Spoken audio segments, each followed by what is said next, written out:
You're listening to an episode recorded during the time Innovation Fuel was part of University Canada West. We are proud and grateful for the work we've done together, and we want to thank the university for being in our podcast. We are now excited to continue the journey of Innovation Fuel into its next chapter. Thanks for listening. You're listening to Innovation Fuel, a business podcast by University Canada West. Bringing you fantastic stories from accomplished entrepreneurs and key industry professionals. Let's explore the entrepreneurial world through local businesses and our university community. Hello, Dave. Hi. Why are you so quiet today? I'm really quiet. Just remember the habits that I have when I used to be at home. For example, when I had a stress or something in my mind, I really wanted to show with my childhood friend. I missed her so much, and I couldn't find any substitute for her. So when I have something in my mind, for example, if I want to complain about my husband or you, I don't have anyone to go and talk. So I just keep it for myself, and it's affect my mental health, of course, because you don't have that support that you had it from home. For example, yes, you made your Persian food, but doesn't taste that you had it at home because the ingredients are a little bit different. You know what I'm saying? So still you don't feel home. Yeah, but it's also the ambiance, it's the community around you. You know, like it's going to be quite different having it back home versus having it in a new artificially adapted to Canadian society. I don't think it's artificial. For example, the place that I live is surrounded by a lot of Persian. So yeah. I feel a little Tehran home here, that it's a lot of Persian here, but is it enough? Is it enough for international students to just land to Vancouver or Big Canada? Do they have access, this community? But I think you nailed it there too, Gelareh, because I think the challenge is too is that you said it might be Tehran, but what part of Tehran is it? Does it get down into certain smaller communities where I feel more connected to versus the big picture? And so I think that becomes a big challenge when people are relocating, coming to do their studies here, trying to reposition their lives and try to do something different. And, PR status, maybe it is for just a change and a new adaptation, but I think there's a lot of layers of challenges, and I think we're not so quick to listen. Yeah. We're really quick to provide solutions and just throw things at you versus trying to understand. Yeah, correct. That's absolutely right. But I think that we have an expert here. We have someone joining us again. We have our friend Christina coming back with some mental health tips. And more importantly, for some of our students, more on the international students that are coming to our community. But we're very excited to welcome Christina back. Gelareh, what do you think? Are we a very exciting show ahead of us? Yeah, I just want to ask questions about, we know the changes come with the stress, and changing a country, changing the education system, it can be overwhelming. So I just want to know, what is our stress factors for international students, especially if they're adults? What are they? How we can categorize them? There's a lot of different levels to stress in general, right? So we've got our life stressors, which are daily demands that not only do we put upon ourselves, but others put upon us as well. So given for our international students, if there's families that they are coming with, families that they've left behind in previous countries, that adds a layer of stress that is completely out of our control, right? We have no direct influence on how somebody else is going to feel, what somebody else is going to do, how they're going to react. And yet, if we're in a position where we're bringing our families with us, for example, young children or spouses, that adds a level of expectation to try to help them navigate this change as well. So not only are we trying to manage and balance all these new experiences while still keeping in mind what this path, what this educational journey of moving to a different country, experiencing a different educational system, what does that really mean for us? It's a lot more than just gaining an education. Yeah, exactly. I had a student. She left her toddler at her home country because of COVID for 2 years. As a mom, I cannot imagine this stress that a mom can have it. I had another student that she brought her toddler with herself without any help. So not only she has to study, but also she has to find childcare for her during COVID, It's a huge amount of stress for anyone, especially if you are very new to this country. Exactly. And there is a lot of various supports. There is a lot of different networks that are accessible, but being fairly new, you don't necessarily know how to navigate that. Everything that an international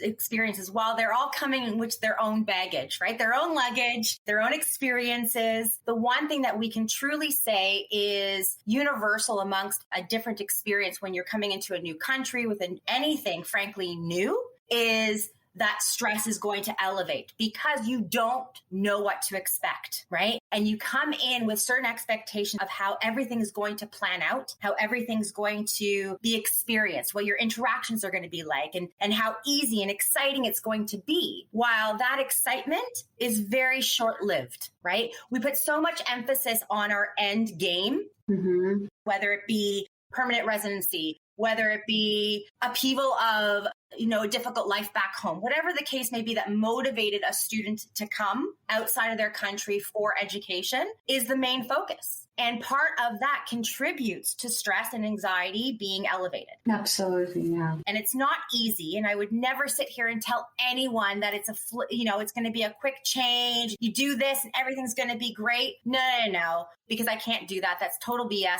That's setting you up for failure. There's already anxiety in coming into this world of education. Maybe I've been absent from the educational world. I'm coming back to do a graduate degree. Haven't been in school in a long time. I'm dealing with this anxiety. And then you layer that with these other things. Like Christine, we're talking about layering. Like, I got to find a place to live. I got to find how I'm going to support myself during making this transition. And I might have a family. I might have all these other things are laying on top of that. And that's the thing. We have to be able to take a step back, right? And peel those layers away. Because if we start focusing on the outer layers of stress, which yes, are more immediate and probably easier to change, it's not going to change the level of anxiety that we actually are experiencing with the magnitude of different balls that we're trying to juggle simultaneously. We have family back home that we have to support. We have family here that we have to support. We have to maintain a certain educational GPA. We have to maintain a job. We have to take care of our family. We've still got to do our schoolwork. We have all of these various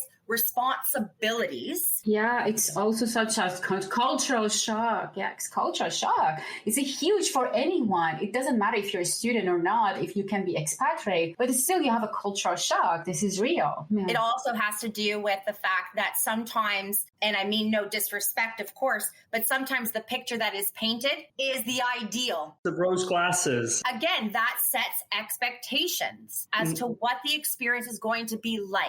Yeah, that correct. Is placed upon us. We take that, and that now becomes the reality in which we are striving for. So part of the management of all these stressors, part of the stepping stones towards lessening these magnitudes of layers of anxiety is focus on what can be changed in the immediate, at first within the sphere of your influence, and then do a hierarchy, do like a ladder of change, right? We cannot control what is going back home. We can't. Can we be supportive? Yes, but let's allocate time for that support. Let's dedicate time for ourselves to be able to navigate the changes and the distress that we're going through, and dedicate time for your schoolwork. Dedicate time for family. It is now about structuring a different routine that doesn't take away from everything that you feel you need to do, everything that you've prioritized in your life to do because of why you came, right? We can't take away from the motivation and the inspiration that has driven people to make decisions to come outside of their countries, outside of their comfort zones, and experience something new. We can't take away from that because that's what's inspired them to make the changes that they did. While difficult and will continue to be difficult, it's what motivated them. We need to foster that motivation in a healthier way. If we think about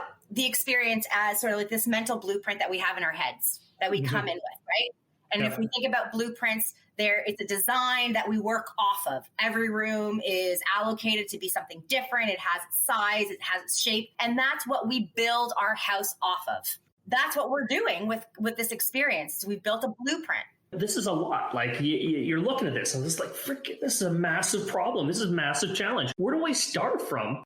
And I think the other thing that I think we need to ask the question about is that what resources can I tap into, and can I get past my pride in order to ask for help? And I think that, again, we, from the Canadian way and the North American way, the Western way, we automatically say pride gets in the way of asking for help. But we forget one thing, is that most cultures have a network of support. It just may be different than what we view as support. Mm-hmm. Absolutely. Every culture has a sphere of influence around them that they go to for some sort of guidance, advice, whatever it may be. As human beings, we actually strive off of this network of connection. Absolutely. What we need to do is be able to take a different model of that connection based on where we now reside, right? Mm-hmm. Adopt their way of looking at, okay, well, at home, I'm used to being able to seek out my family members or my community members because they experience life the way that I do. They know what my values are. They know what my cultures are. It's not about necessarily, seeking people out from, for example, Portugal. No, yeah. I'm someone from Feijão-Sema, from that small town, because they're going to understand what I'm coming from. Not the people from Teseda, because their experience is different. So it is about finding that network. And I think that from an educational, institutional perspective, that is something we can help navigate within our student population. There's a lot of communities, organizations within the various larger cities across Canada, for example, that have these built-in networks from people that have lived in the community, that are from those places of origin, that just offer that network of support and sense of family. Yeah, correct. Yeah. And it's again, making those resources available, but also even dedicating time upon entry, upon, while we're trying to help them navigate this institution itself and the policies and the schooling system. We need to take that same amount of time to say, this is what you have in your community, because we are in a position to help someone better their lives, whether it be a domestic student or international student. It's part of our mandate. It is part of that as well, that we need to provide those resources. We need to educate our new students, either bringing in our alumni to be part of that. And I think, again, sharing our experiences, sharing interactions, positive, negative, really provides the clarity that new students need to have around what may happen. My question is that most of the schools, they provide these services. As you mentioned before, a culture is different. For example, I know from my culture or Eastern cultures that we trust or we feel safe with our family and relatives. So if you want to get advice, we don't go for expert. We go for relatives and family. It doesn't matter how much of time I spend with my students, say that this is not the right way to do it. This is not a good decision for yourself to doing it based on these factors, based on these hours. This is the best option for you. But still, they will say that, oh, my cousin told me that. My uncle told me that. I think that it's cultural, so we feel safe that these people, they want something good for me. I think my question is that as a person that I want to give advice to students, how can I make this safe environment for them to trust me? Well, I think that it's really meeting them where they're at, right? And it needs to come from a place of not giving them the sense that you know better, but that you're there as a resource to be listened to and for them to share with you. So it's not about this is what you should do, this is what you can do, this is what we have for you. It's what do you need and how can we work with you to find that support that you feel most comfortable with. Quite often, and again, within the profession outside of the educational institution, we do the same thing. Mm-hmm. We come in with this certain idea of a treatment plan or a support plan of what we think this person needs. Yep. Yes, that might come from research. That might come from other student experience. That might even come from personal experience of value. We need to come from a position of inspiring and motivating individuals with options, not solutions. When you come from a position of solutions, what you are doing is you're creating an ultimate barrier. right out of the gate. And that's where it's about expectations. Solutions are expectations that if I do this and you're telling me I can do this, then this is going to get better. No, it's about providing the options of saying, okay, what do you think that you need? What has worked for you? What do you think you're missing? What do you think that you need? What are your needs, your wants, your desires? We don't ask students that. We tell them, because you're here to do this, X, Y, and Z, whatever the program is, whatever the course may be, you're here in Canada. This is what and how things are done. And yes, certain things are mandated in the way that we do things. But I love where you're going with this, Christina, because I think society is all about, let me help you solve that problem. Let me help you solve that. Let me help you here. Let me give you a solution. Let me give you a solution. But what we've learned, even here, as you said, domestically, we look at Indigenous people, we look at different elements. We're throwing solutions at people rather than actually listening and saying, hey, tell me how I can help you in giving you the right tools to be successful for yourself. Exactly. And, I think I mentioned it the last time that we did a live where we need to listen to understand, not to reply.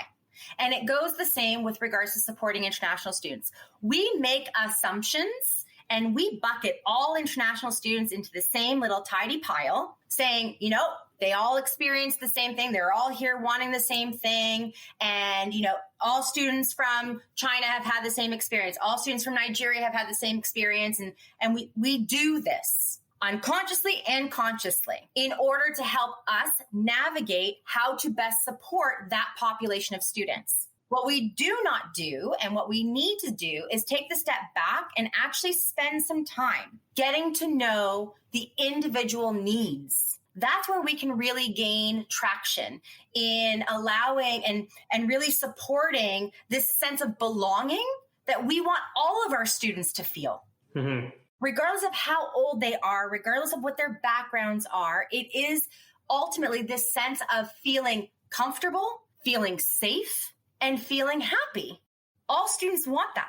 Now, I know it's a very difficult task, and I'm really throwing out this wishbone of saying, let's meet with all students. And I know that's not realistic at all. And I don't expect that to be. And I think that's where, we can really look to our alumni, look to our returning students, even look to some domestic students as well to be part of that network of resource. And it's all about sharing stories. It's all about sharing experiences. It is about those interactions. That is what's going to not only help lessen stress levels for everyone, frankly, because we know that through connection, we get a sense of relief. And it's about building what that connection could be, not by our definition. Exactly. It's a research that's showing that the international student, that they have a culture shock, and so financial issues, language barriers, all of those ones create emotional instability. They're not stable emotionally. So they don't use the events and societies because they don't feel safe to be for example, in the campus society. For example, if you have even cultural events, they don't show up. They just don't feel safe to be there. It means, yes, we are saying that this community are available, your community is available there, but they don't feel right to participate in those Why would they? Events. But why would they? They don't have representation of anyone like them. As a culture, and again, it's something that we've achieved great strides in. So progress has been made, and I don't want to lessen the fact that progress has been made. But we as a society have spent so much time focusing on what does a student in distress look like, not what does a student struggling look like.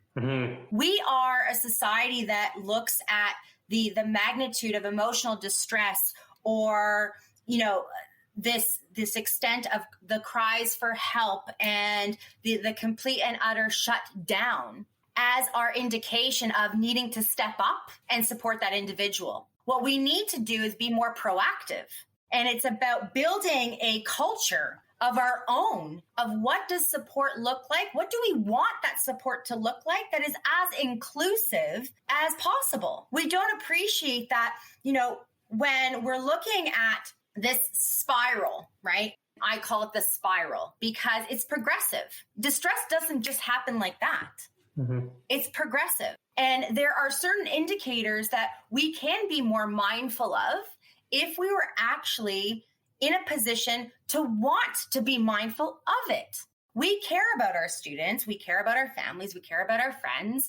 And though we still have this tunnel vision of what it is that we are expected to do. And it goes with the individual too. We go through our daily lives, international students coming here, they have their tunnel vision as well. This is what I'm here to do.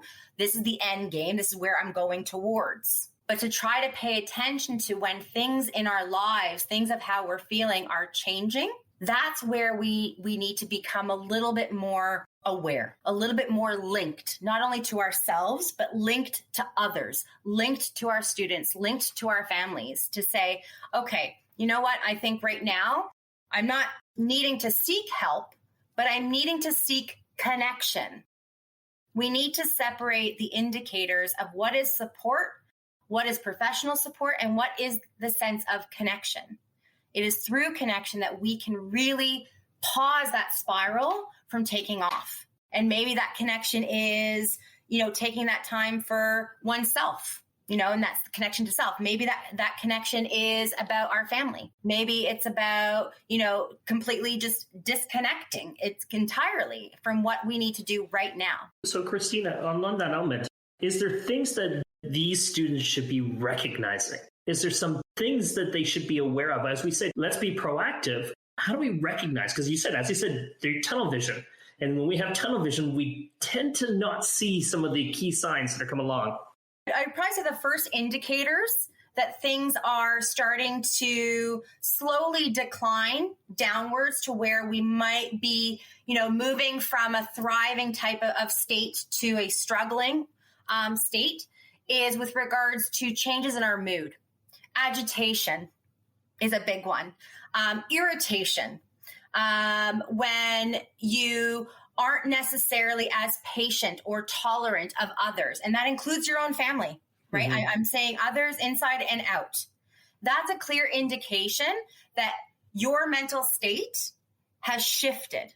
Then it's looking at, of course, we've talked about this in other ways. We've heard about it, eating patterns, sleeping patterns, things of that nature, alcohol, drug use, things of that, of course, are indicators. But it's really looking at what is it that I typically do when I'm feeling really good that now I have no interest in it, or I'm trying to procrastinate in doing it. Procrastination, sort of looking for distractions. When you interrupt that mind flow, that is an indicator that you've lost complete interest in what you're doing. Yeah, absolutely. Whether it be work or school. So now your motivator has been impacted. Well, that's an indicator. That's an indicator that now I need to take a break. But if I fight through that and I'm not doing it at the capacity that I typically do, that's going to then make me judge myself. That's then going to be internalized of like, well, I didn't really do that very well. So then what happens to the mood? The mood changes. So because, again, bringing it back to the international student, coming with various motivators and inspirations as to why they've made such a leap, such a life-changing decision with family or not. Mm-hmm. That's what they're basing all of their decisions against. Mm-hmm. So if they're starting to lose that motivation, or they're starting to procrastinate, or they're starting to get distracted, or, a deadline for an assignment's coming up and they kind of go, okay, I'll get to it tomorrow. That's an indicator, because now that motivator no longer has the power to inspire. It's time for a break. We need to be okay, and we need to continue to have that conversation of advocating and empowering individuals to just take a break. There are so many hours in a day. You're one person in hours of a day. You will not be that same person every hour of that day. You're going to change. Your mood's going to change. You're going to get hungry. You're going to get cranky. You're going to get inspired and motivated. Some people are morning people. Some people are night people. It is what makes us who we are uniquely. And though we still have this certain expectation drive to just show up every single minute of every single day without realizing that we don't. Our responsibility our duty is to be the best version of us based on us and based on how much we can give, not how much that day can take. Mm-hmm. I love it. I need to get back to the gym. Oh, yeah, exactly. And again, like we need to appreciate that, all those motivators are phases within a process that we've set up for ourselves.